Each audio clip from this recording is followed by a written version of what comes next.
So, I want to talk a little bit about power, our perceptions of what power is, force, our perceptions of what force is, and mind. Power, force, and mind. And limitation versus unlimited. Those will be the focus topics for today.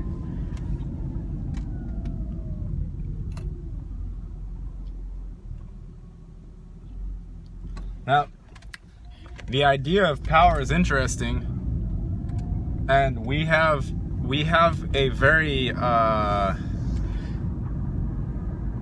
we have a sort of patriarchal forcing, dominating idea of what power is as a society. That's the societal interpretation of what power means, is brute force.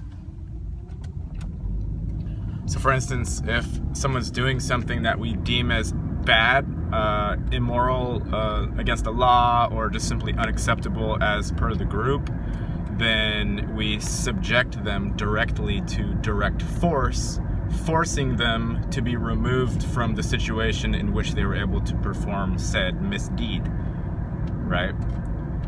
It's brute force sort of disciplinary system that we have going on here.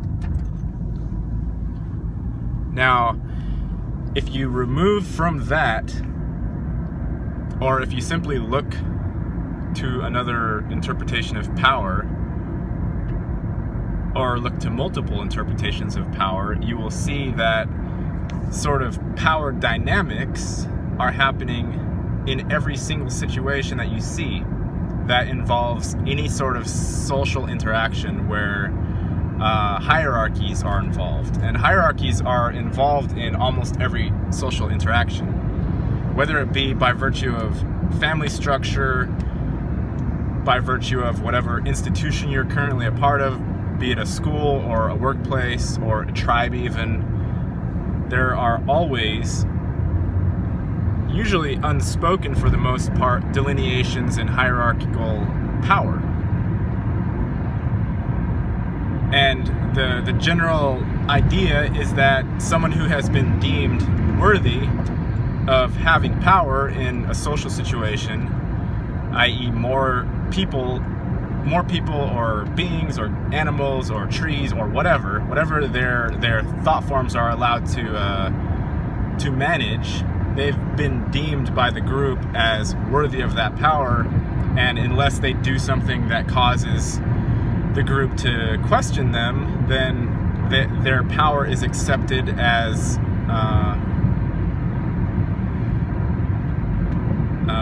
worthy, or their word is simply accepted as it is without going into sort of questioning.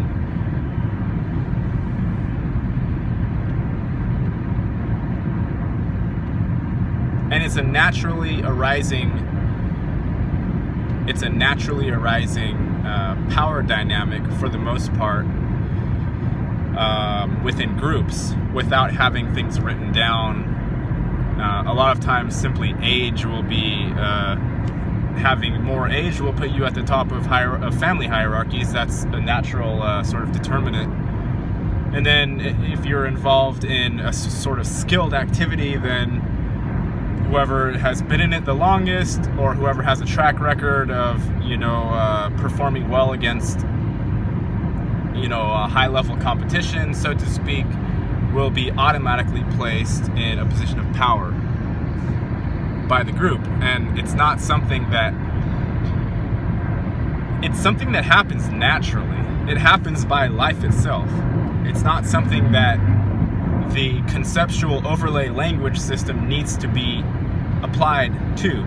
That can be applied to it, but it's not necessary for the knowledge of the key players and subsequent movement of everybody else and the key players to happen very naturally.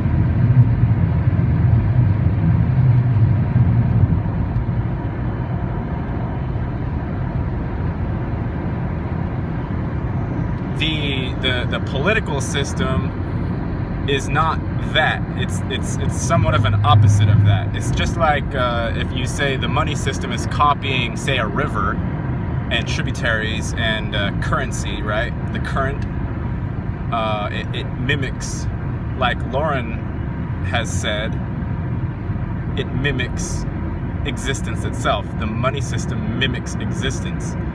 But the thing is it mimics with an agenda. The river, the tributary system of water, is not trying to achieve something.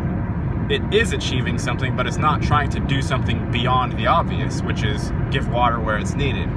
The money system does give energy where it's needed, but there are invisible hands and manipulations and dark forces, etc., managing how the flow happens, and it's not the same thing as if you were to dump a bucket of water out on the ground and all the water goes exactly where it's supposed to be. There's nobody ordering the water molecules to go in certain directions. That's where our current system is much different. And politics obviously is unnatural as well, which is necessitated by the fact that the money system is unnatural and was created with an agenda. You could say it's a hidden agenda. It's not really hidden anymore. It's pretty obvious, the sort of agenda of the magic money system. It's not like a big secret anymore, right?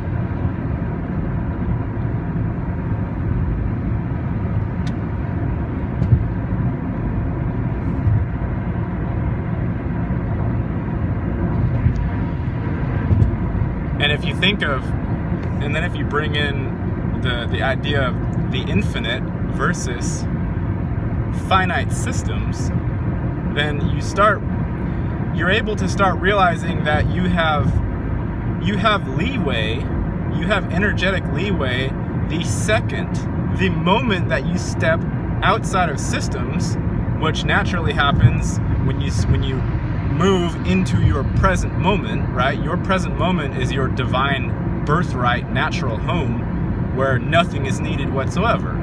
Yes? When you're stepping into systems, you step out of your moment into a projection system. You step into, say, a game that has a clearly delineated rule set made of words and concepts. And if you enjoy that game, like, say, chess, for me, I enjoy chess, so I have to learn all the rules, and I have to learn how the pieces move, and I have to learn what happens in this and that and the other contingency in order to play the game. But if you take chess for an example, in terms of the infinite versus the finite,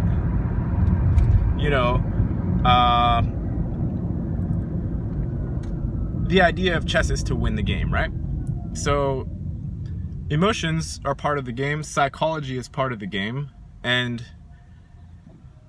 if we're sitting there playing a game, right, and I feel like the opponent is pressing me, it's making me uncomfortable, it doesn't say in the game use psychological tactics to unnerve your opponent, but there have been many, many cases in history of people doing just that, doing unnatural things, or even throwing the pieces, or showing up late very deliberately,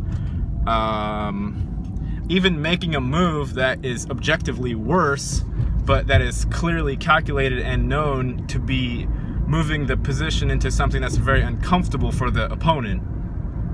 These types of things are outside of the conceptualized, worded rule set of the game, and you're stepping out of that into basically the infinite, because you can do anything at the board. And the rule set doesn't necessarily encompass all of that. And for sure it doesn't encompass all of it. The rule set encompasses hardly anything because it's finite. The infinite literally means everything that is imaginable and everything, period. There is no limit. So in order for these systems to oppress everybody, everyone must play within the rule set. When you play outside of the rule set, the system can't say anything about what you did. And I mean all systems. Systems of law, systems of economics, systems of psychology, game theory, literally every single system that has ever been created can only comment on behavior that fits somewhere within that finite, conceptualized rule set. Something that's outside of that, it can't even see. It doesn't acknowledge its existence. And you, as the infinite being, can go anywhere and do anything in your moment at all times. And it's a matter of exploration, and then the way that you interact with other human beings or other animals is determined by yourself rather than by the rule set. Now, of course, I'm not saying go be violent, of course. And some people will use that argument to argue against what I'm talking about. They will say, oh, well, if there's no rule set, if there's no Bible to tell us what to do, or if there's no moral handbook, if there's no system and code of laws, then everyone's going to kill and murder each other, right?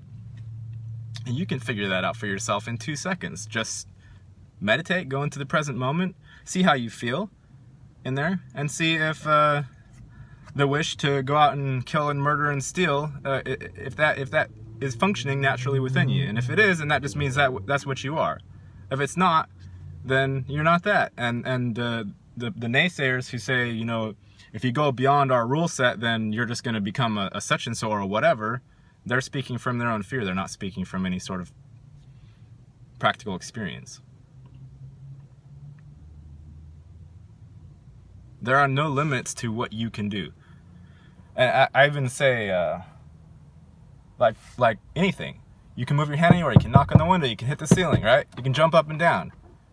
You can stay exactly still. You can talk to every single person that you meet on the street. You are allowed to do this. Nobody's stopping you. You don't see people doing things like that because everyone's mentally entrained to this, you know, this dark model that has gotten everyone's mind up in there. But if you're not in that, or if you're working to get out of that, then you can do anything and everything. And you can do the bad stuff too, which you will of course face repercussions for if you're violating a known rule set, obviously. But at the base root level, there's nobody stopping anybody from doing anything. Everything is allowed. The thing, when people say no, everything's not allowed, they're speaking from fear-based control systems. It's not allowed because we say it's not allowed, and if you do it, then such and so will happen to you. Anyway, gotta go. Thanks for listening. I hope everybody's doing well, and take care. Goodbye. Peace.